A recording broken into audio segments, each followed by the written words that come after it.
So we're starting today with the American Indian Wars, and while some geographically specific battles and slaughters have been given particular names by historians, such as the King Philip's War of 1675 to 1678, which Stenard mentions, that one was also known as Metacom's War or the First Indian War, which it was not. Wampanoag and Narragansett Indians battle colonial militias in this event, and what happened here, other than the massive carnage that characterized American Indian wars throughout, is that American identity began to really be forged in opposition to an external enemy and without help from an external support. So that King Philip's War did have some hand in the development of the American shared American identity. It was an extended campaign, influential in that and a few other ways, and so it gets named, as do a few others. In this class, we'll be approaching the American Indian Wars altogether, of a piece. The years, and some historians would argue with this, the years as we'll be marking them are first contact to the present day. You saw in Stannard many details illustrating this point, but it's worth stating it at the outset that the history of encounter between native tribes and European colonialists, that history of encounter has been a disgrace. The casus belli, listed here, the reason for fighting, was often figured in terms of American exceptionalism or the will of God, was sometimes genuinely defensive in individual or household terms, but really it's clear now and has been for a great long while to anyone who's not blinded by the inclination to understand their own heritage in simply good or unproblematic ways. The casus belli was territorial expansion and domination. A mass genocide was attempted, and in some cases, with some tribes accomplished, so that the colonialists and their inheritors might own and control the land. Before we tie back into some themes introduced in the last unit, and before we look once more at some of America's deeply flawed heroic figures, founders to whom we also turned in the last unit, I want to begin with just a moment on how Native Americans have been integrated, included, co-opted, used in the living myths of America. As a fourth grader in a California public school, I, like many of you, was given the option of building either a mission or an Indian village. This practice fell out of the California Standard Curriculum in 2017. Still used in many California public schools, but fell out of the official curriculum in 2017. All the projects got set up on tables in the multi-purpose room, missions and native villages intermixed and tacitly visually equalized for our 10-year-old brains. And we'd long been participating in the annual Thanksgiving lessons, handprint turkeys, pilgrim hats, war bonnets made out of construction paper. So this commingling of the native and the colonial was part of the mythic reality that we'd already long imbibed. And it was generally figured as peaceful at that stage of the curriculum. Now in the 6th grade, I aged up to the middle school, at which point my school mascot became the Warriors. And we continue to see that the role of a caricatured, or at the very least decontextualized, native shows up as a mascot for sports. And you see some images of that here, from schools to pro teams. Think famously of the Braves and the Redskins, but there are many others. Only recently has this been questioned by society at large, with large enough groups, making it newsworthy, the question of whether the tomahawk chop is really acceptable, things like this, right? So it's made it into the news, but they remain. So we've got the peaceful coexistence of early natives and colonialists, and with colonial culture and also in the missions. We've got the warrior as emblem for the serious play of sports. And then we've got the wooden Indian, a common character in early television and film, mostly quiet with a simple, childlike kind of wisdom, who speaks when he speaks in a broken English. Think Tonto. Think Johnny Depp's revisioning of Tonto, which does speak to some kind of cultural development. But also think of the actual wooden life-size statues that were once common just inside the entry of general stores, bars, and that can still be found in many restaurants. This, on the left, is pictured in the entryway to the famous Cheers bar and restaurant in Boston. And again, we're talking about the mythos of the dominant American culture over the past centuries. And I strongly encourage, if you're interested in looking for in a more detailed way at the diverse set of myths and mythic, corpuses that are internal to the culture of tribal communities, take a Native American Studies class on oral tradition. That's something that we'll mention here. Encourage you to take that class, but set aside because really we are looking at the development of the dominant American mythos. So we've got this, and in addition to what we've seen so far, we've also got the spiritual Indian.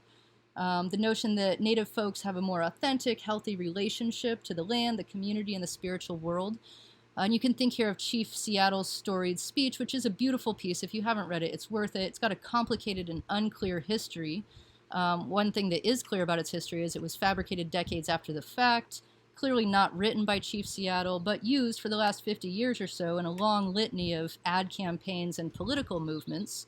And this quote is from that speech: "Only when the last tree has died and the last river has been poisoned and the last fish has been caught will we realize that we cannot eat money." And the speech as a whole stands in, and has been popular because it stands in direct contrast to the governing American mythos of a kind of spiritualized consumerism. But think also of the sweat lodges or the New Age appropriation of Native props and practices. In all of these mythic caricatures, genocide is elided. Complex human cultures are flattened. Anything that can be useful to or supportive of the status quo is appropriated, co-opted. Because the lived experience of Native American tribes doesn't fit into the American myth of freedom, of justice, of universal God-given rights. To aspire to a more perfect union, to hold the truths of human equality to be self-evident while also engaged in a centuries-long project of outright genocide, it's not the kind of conflict that the human psyche can authentically integrate. So the genocide gets closeted, hidden from mental view. Politics, policies, treaties, constrictive laws, they're ignored, relegated to the reservations, kept away from a cultural conscience that might just break under the weight of considering them. Now, Native Americans are the only group in the in America, the only cultural group that has had to have a federal law passed guaranteeing their freedom to religion. The American Indian Religious Freedom Act was passed by Congress in 1978. Also in 1978, forced adoption was made illegal in the Child Protection Act. That means that until 1978, it wasn't just legal, but it was also federally subsidized. The practice of kidnapping Native babies from their mothers and putting them in boarding schools. Native Americans are also the only group who had to have a law passed to keep their dead buried. The Native American Graves Protection and Repatriation Act passed in 1990. And some of you will be surprised or shocked or scandalized that it took so long. Then this may just shock you more. The doctrine of discovery was promulgated by Pope Alexander VI in 1493. It applied to the way that colonial European Christian powers stole land during the so-called Age of Discovery, which was the 15th to the 17th centuries. Secretary of State Thomas Jefferson claimed its application to the New World in 1792.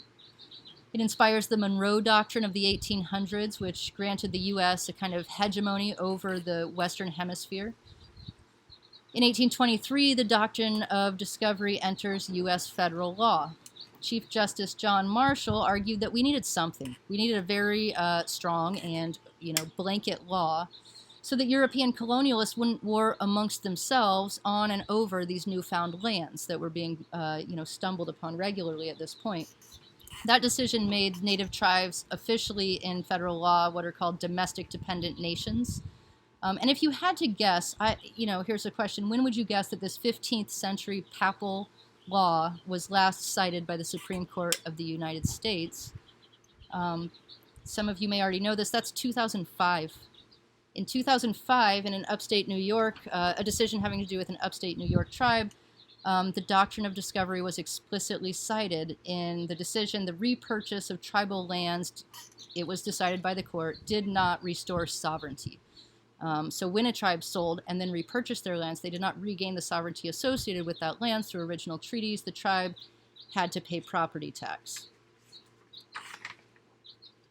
This map right here shows you on the right-hand side of the screen the lands in what is now the United States of America that were tribal traditional lands in 1776. You can see that some have been carved off on the eastern seaboard. You can find this map online in an active way. It moves, and by 1931, you're looking really hard to find the red spots. So, in another moment of what we might see as grand historical irony, the decidedly Protestant and at times really virulently anti-Catholic new nation uses the Pope's doctrine, a Catholic doctrine, into the 21st century to justify long-established practices of land theft. A couple points from Standard. He talks about Junipero Serra, the early and very celebrated Catholic missionary here in California, down from Mexico and into California. In fact, Pope John Paul II did beatify Junipero Serra in 1988, and Pope Francis canonized him in 2015. He was a missionary, he was an inquisitor, and now he is a saint. And you can see his statue on the left. Many of you who in your public school California educations visited one or another mission will probably recognize this figure, and you can see in the three images on the right some of the many, many examples of statue defacement that have come about since the more complex version of his actual historical presence has become more widely known. Standard also talks about Washington, Jefferson, Jackson, the Supreme Court, Theodore Roosevelt, and others. And the question that I face as I read these profoundly disturbing narratives is this: can we afford morally to recuperate these resources, to employ the founders in our own efforts to establish a more perfect union? And on the flip side, can we afford for the future not to? Is there a way to recuperate the ideals despite the men? To imagine those ideals apart from the men whose lives and actions so thoroughly betrayed them?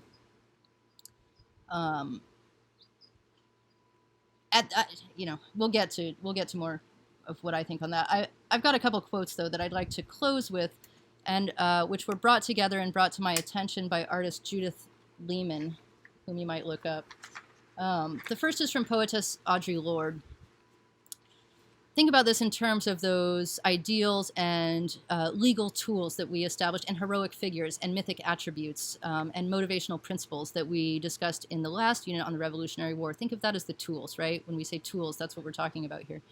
Audre Lorde says, "For the master's tools will never dismantle the master's house. They may allow us temporarily to beat him at his own game, but they will never enable us to bring about genuine change." So if we use this sort of metaphorically on the question I just asked, can we recuperate these ideals despite the men? This quote from Audre Lorde would suggest no, not effectively, not in a meaningful way. But then turn to Joseph Beuys at the bottom, whom I recommend to you, and really, like, he's got a piece called "I Like America and America Likes Me." He's an interesting figure, and that piece, you should look it up if you have time. But he says something that balances Audre Lorde's sentiment in the quote as it's presented here. He says, "One has to use the tools given to change. You cannot wait for an unguilty tool without blood on it, because life is short. One has to use the tool with blood on it to clean it."